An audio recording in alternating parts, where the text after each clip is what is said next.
Hello everybody and welcome back for this week's tip. We've got a bunker shot. We haven't visited the beach yet this year, so and I really like teaching the bunker because it's actually a simpler shot than what people generally make it out to be. It's the only shot we're actually trying to not make ball and club contact, ball and face contact, so there's actually a buffer. You don't have to be very precise in your contact, but you have to be committed, so that's the important thing. My name is Dan Lockhart. I'm the Director of Instruction here at the Rick Smith Golf Academy, and just going over a couple things is, first off, we want to use our sand wedge, and the reason we use our sand wedge, or even a lob wedge, is because there's obviously enough loft to help the ball get up out of the bunker, but there's another thing in the bottom here called the bounce angle.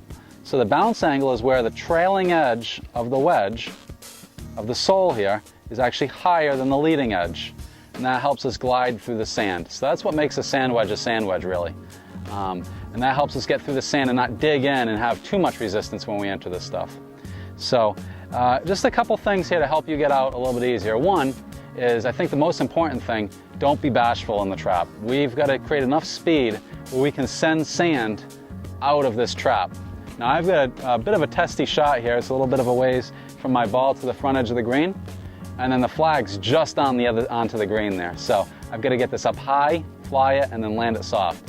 So I've set myself up for a tough one, but what I'll do is I'll open up the face. Two reasons. Again, get the ball up, but also you're exposing that bounce edge. So we're going to glide through the sand. I like to have a wide stance here. I like to dig in for stability, to get a sense of the consistency of the sand, and also to lower myself.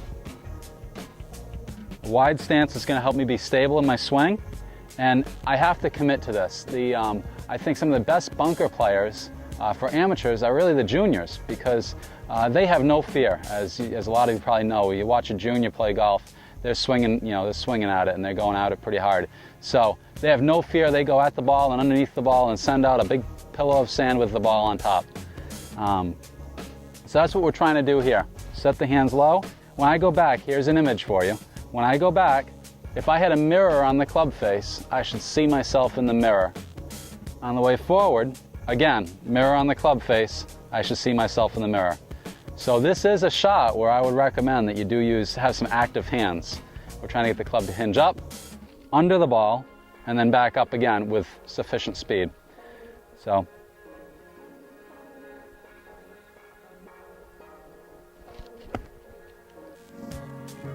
Okay. You can see I get that one out, high, it's going to land and stop pretty close. So, and I swung at that pretty aggressively. I want to make sure that I had enough speed to get through the sand and get the ball out. So don't be afraid in the trap, and make sure you use an open club face when you're playing this shot. Okay.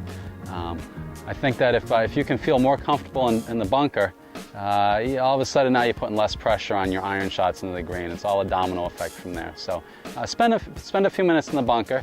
The other thing that you can do is when you make a practice swing, this would be practice, not on the golf course, of course, but when you make your practice swing in the bunker, see where your splashes are.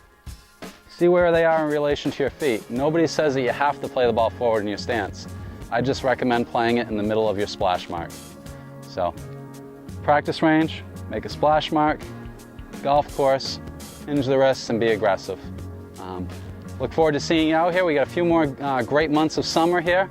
Looking forward to next week's 3-day member guest here at the International, and I'm looking forward to seeing all the folks from the public and from around town, from around the state, to come on out and enjoy the summer and the fall.